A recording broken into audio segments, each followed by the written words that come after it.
नमस्कार, news click में आपका स्वागत है। आज हमारे साथ लेखक और मानवाधिकार कार्यकर्ता गौतम नवलखा जी हैं, जिनके साथ आज हम जम्मू और कश्मीर में जो अभी राजनीतिक गतिविधियां चल रही हैं उसके बारे में हम बातचीत करेंगे। गौतम साहब, न्यूज़ क्लिक में आपका स्वागत है। Thank you.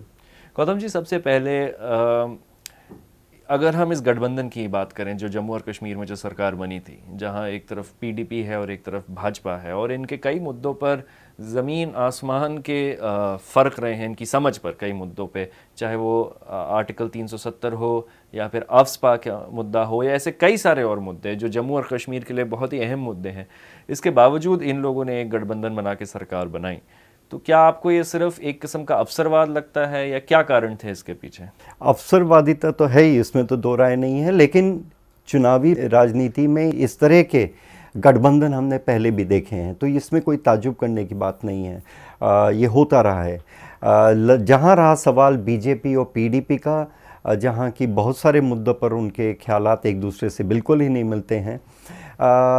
तो दूसरी तरफ हमें ये भी ध्यान रखना चाहिए कि जम्मू कश्मीर का जो वजूद है वो इस हद तक केंद्र सरकार के ऊपर पर निर्भर करता है कि बगैर उनकी सहयोग के वहाँ कुछ हो ही नहीं सकता। चाहे वो आर्थिक, क्योंकि पूरे जम्मू कश्मीर की जो अर्थव्यवस्था है बहुत हद तक केंद्रीय सहयोग पर आधारित है। दूसरी तरफ मिनिस्ट्री ऑफ होम अफेयर, गृह मंत्रालय और रक्षा मंत्रालय का एक बहुत बड़ा का असर भी देखने को मिलता है। उनका भी एक रोल रहा है बहुत,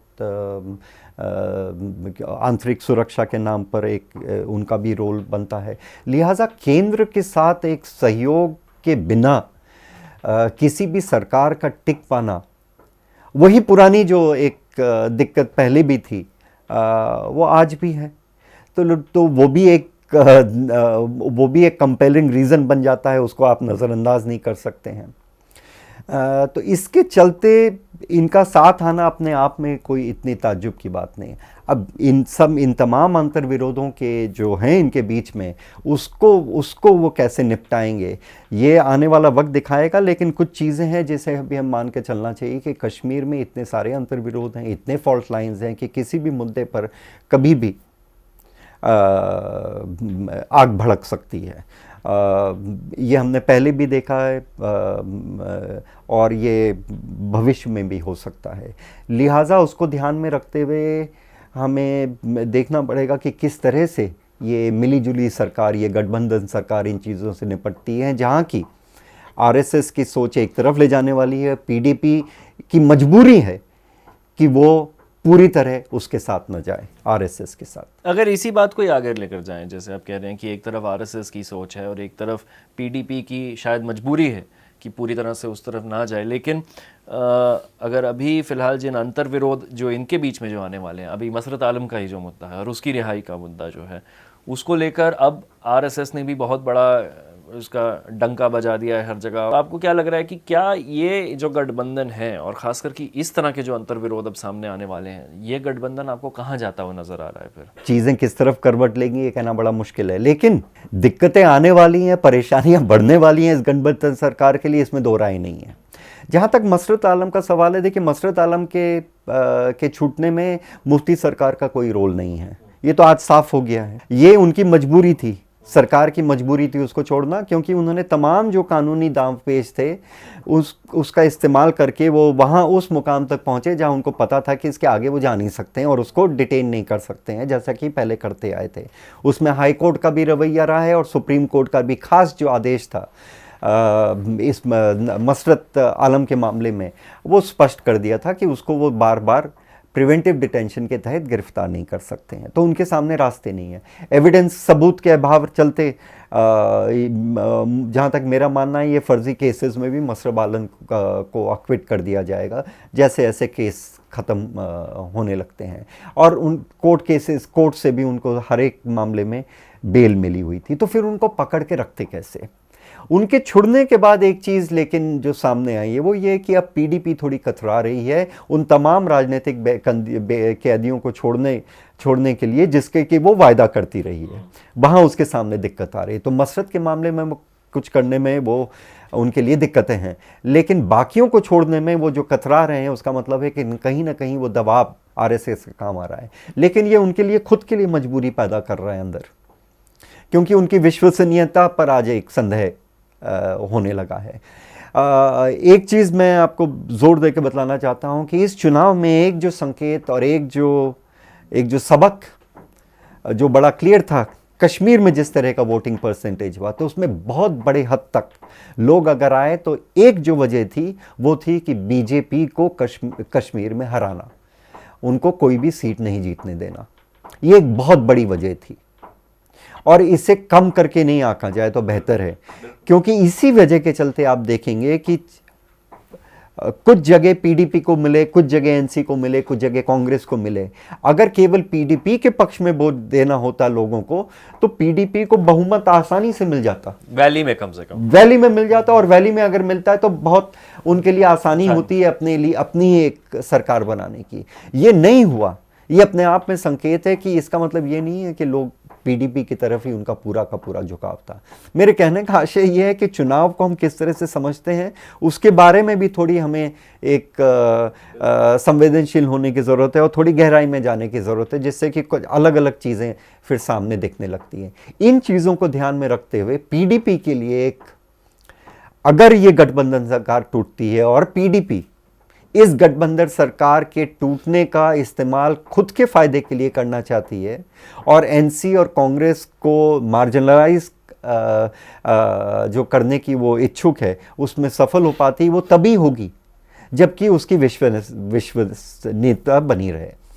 अफसोस ये है और जो दिक्कत उनके लिए है कि इसे कर पाना इनके लिए मुश्किल होगा, क्योंकि जिस तरह का गठबंधन है और जिस तरह का जोर आने वाला है, न केवल आरएसएस से केंद्र सरकार से भी, जो कि मतलब जिसका कहना चाहिए एक तरह से सरकार की लगाम उनके हाथ में है। तो ये बहुत तरह हद तक निर्भर करेगा कि मुफ्ती साहब कैसे इससे निपटते हैं और कैसे इसमें अपने आप को वो मैन्यूवर करते हैं निकलने के लिए। ये चक्रव्यूह इन लोगों का खुद का बनाया हुआ है, इससे कैसे निकल पाते हैं ये वक्त ही बताएगा। लेकिन दिक्कतें हैं, परेशानियां हैं, और ये तय नहीं है कि गठबंधन लंबा चलेगा और इस गठबंधन के टूटने पर किसको फायदा होगा। पीडीपी ने जो वायदे किए होंगे अपने मैनिफेस्टो में, जैसे राजनीतिक प्रिजनर्स को छोड़ना, जो राजनीतिक गिरफ्तारियां हुई हैं उनको रिहा करना और इस तरह की चीज़ें, और मसरत आलम की बात करें तो अब जैसे आपने कहा कि बाहर बात भी स्पष्ट पता चल रही है कि एक श्रेय ज़रूर ले रहे हैं, लेकिन उसका उस तरह से कोई हाथ नहीं था पीडीपी का उसको रिहा करवाने में। तो ये क्या आपको लग रहा है कि पीडीपी भी कहीं ना कहीं वो नेशनल कॉन्फ्रेंस की ही राह पर जाने वाली है और उसी तरह का ही फिर से एक स्थिति फिर से बन सकती है कश्मीर में? ये बड़ा अच्छा सवाल है, क्योंकि अगर आप नेशनल कॉन्फ्रेंस और कांग्रेस की मिली गठबंधन सरकार को देखें तो आप वहाँ पाएंगे कि आफ्सपा के मामले पर उमर अब्दुल्ला के लाख चाहने के बावजूद भी कांग्रेस का रवैया बड़ा बीजेपी से कोई भिन्न नहीं था, मिलता ही जुलता था। और उन्होंने भी मिनिस्ट्री ऑफ डिफेंस पर ख़ास करके आर्मी को मेन स्टेक होल्डर माना था और उनको मतलब एक वर्चुअली एक वीटो पावर दिया आर्मी को कि वो डिसाइड करेगी फाइनली। तो मतलब सरकार कुछ भी चाहे वो केंद्र में हो या राज्य में, लेकिन आखिरी फैसला आर्मी ने लेना है। आर्मी का जिस तरह से रवैया है उसको देखते हुए आफ्सपा का हटाना अपने आप में एक दिक्कत की बात है, लेकिन वो हटा भी लेंगे तब भी और उनके सामने और दूसरी चीज़ें हैं, क्योंकि लीगल इम्यूनिटी केवल आफ्सपा से नहीं आती है। लीगल इम्यूनिटी और भी चीज़ों से आती हैं, जो तमाम जो एक्ट्स हैं इन फोर्सेस की वो भी काम करती हैं, क्योंकि उसमें अधिकार दिया हुआ है इन फोर्सेस को कि वो खुद तय कर सकते हैं कि क्रिमिनल कोर्ट में जाएगा कि उनके खुद के कोर्ट में ये मामला जाता है। और ये अधिकांश लगभग 100% केसेस ये अपने ही उसमें ट्राई करना चाहते हैं, जिसमें हमें पता है क्या होता है। जैसे कि पाथरीबल का तो एक क्लासिक है, जिसमें कि जनरल कोर्ट मार्शल ने तमाम सबूतों के बावजूद, सीबीआई के इन्वेस्टिगेशंस के बावजूद उन तमाम लोगों को छोड़ दिया। तो वो दिक्कतें हैं और मुझे नहीं लगता है कि पीडीपी इससे उभर सकती है। थोड़ा बहुत दिखाने के लिए ऊपरी सतही तौर पर कुछ कर भी दें वो बात अलग है, लेकिन जहाँ तक निचले स्तर का सवाल है, मतलब जो बुनियादी जो ग्राउंड रियलिटी उस पर कितना अफेक्ट करेगा वो देखना पड़ेगा कि आने वाले वक्त में पता लगता है कि कहाँ तक वो ले जा सकते हैं। दूसरी जो दिक्कत है उनके लिए कि जहाँ वो आर्टिकल 370 की बात करते हैं और कि जी हम तो अड़े हुए हैं, आर्टिकल 370 में रहा क्या है। अगर ईमानदारी से उसकी व्याख्यान की जाए तो साफ पता लगता है कि आज उसको घिस घिस कर, गुलजारी नंदा के शब्दों में, उसको घिस घिस कर उन्होंने छोड़ा ही क्या है, उसमें बचा ही कितना है। एक स्टेट सब्जेक्ट का मामला बचा है जिसी को लेकर वेस्ट पाकिस्तानी रिफ्यूजी का मामला इतना तूल पकड़ा है। इन तमाम चीज़ों को देखते हुए मुझे लगता है कि इस गठबंधन का भविष्य, मतलब ये गठबंधन कहाँ तक चल पाएगा, यही बड़ा सवाल ये एक बहुत बड़ा सवाल है, क्योंकि इतने सारे अंतर विरोध हैं और इतने मुद्दे हैं जिस पर कि बार बार इनका टक्कर होगा। ये कैसे निपट पाते हैं।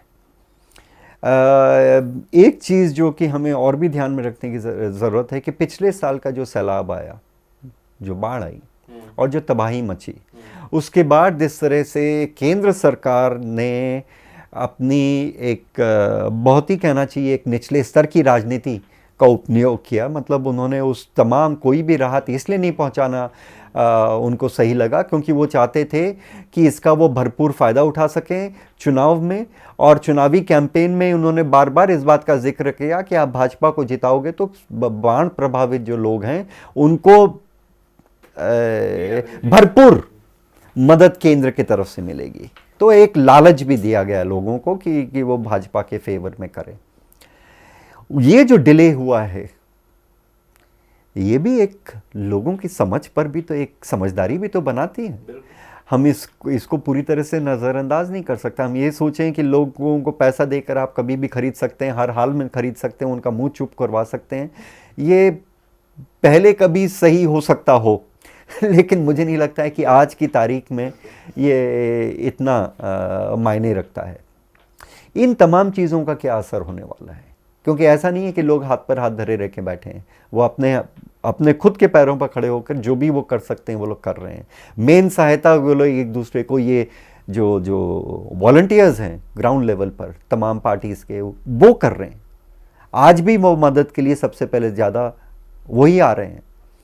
जहाँ बहुत सारे घर अभी भी जिनकी मरम्मत होना बाकी है, जो मरम्मत हो जहाँ के अलावा नए निर्माण होना बाकी है वगैरह वगैरह, ये बहुत बड़ा मामला है। और एक बार सर्दी ख़त्म होती है उसके बाद बाढ़ प्रभावित क्षेत्र में बीमारी के फैलने की एक जो आशंका है वो भी एक बहुत बड़ा मामला है जिसके बारे में अभी भी सोचा नहीं जा रहा है। मेरे कहने का मतलब है कि इतने सारे मुद्दे हैं जिसको लेकर कैसे इसको ये लोग हैंडल करेंगे, और साथ साथ कैसे लोगों की जो इंसाफ को लेकर एक बहुत बड़ा जो मामला है कश्मीर में, अगर वहाँ 8 से 10 हज़ार लोग गुमशुदा हैं, वहाँ हज़ारों की तादाद में अगर किलिंग्स हुई हैं, वहाँ अगर आर्म फोर्सेस के पर्सनल के ख़िलाफ़ लोगों के इतने सारे कंप्लेंट्स हैं और उनके वायलेशंस के इतने सारे मुद्दे हैं जहाँ की अभी तक कुछ नहीं हुआ। 2010 के जिन पुलिस वालों ने और जिन सीआरपीएफ वालों ने गोली चला के 120 लोगों को मारा, उनके खिलाफ कोई कार्रवाई अभी तक नहीं की गई है। मसरत आलम का जिस तरह से नाम उछाला जा रहा है मानो उन्होंने 120 लोगों को मरवाया है, जबकि जिन्होंने मारा है उनके खिलाफ कोई कार्रवाई नहीं की जा रही है। माछिल का मामला जिसके बारे में नरेंद्र मोदी साहब ने अपनी ही पीठ थपथपाई थी और ये कहा था कि मेरे कारण आर्मी के कोर्ट मार्शल ने उनको सज़ा दिला दी, और ये पहली बार हिंदुस्तान में हुआ है। उसी केस में नॉर्दर्न कमान, आर्मी के ही नॉर्दर्न कमान ने उस सज़ा पर रोक लगा दी है। तो मतलब ये एक हम किसी गंभीरता से लें, हम कैसे इन्हें सीरियसली लें, ये भी एक बड़ा मुद्दा है। ये एक महज एक दिखावे के लिए कुछ चीज़ें की जाती हैं और जो असलियत है वो दूसरी है। ये जो चीज़ है, ये जो हाइएटस है बिटवीन, मतलब जो सच्चाई, जो हकीकत है और जो हमें दिखाई जाती है, उसमें जो ये फ़र्क है, ये बड़ी भारी एक परेशानी पैदा कर सकती है आने वाले वक्त में। गौतम साहब, न्यूज़ क्लिक में आने के लिए बहुत बहुत शुक्रिया, और उम्मीद है कि आने वाले दिनों में भी फिर से जिस तरह से, खासकर कि अब जो नज़र आ रहा है कि कश्मीर में जिस तरह से अंतर विरोध बढ़ते जाएंगे, शायद इन दोनों पार्टियों के बीच में कम से कम, इन मुद्दों पर फिर से आपसे लगातार बातचीत हम करते रहेंगे। बहुत बहुत शुक्रिया।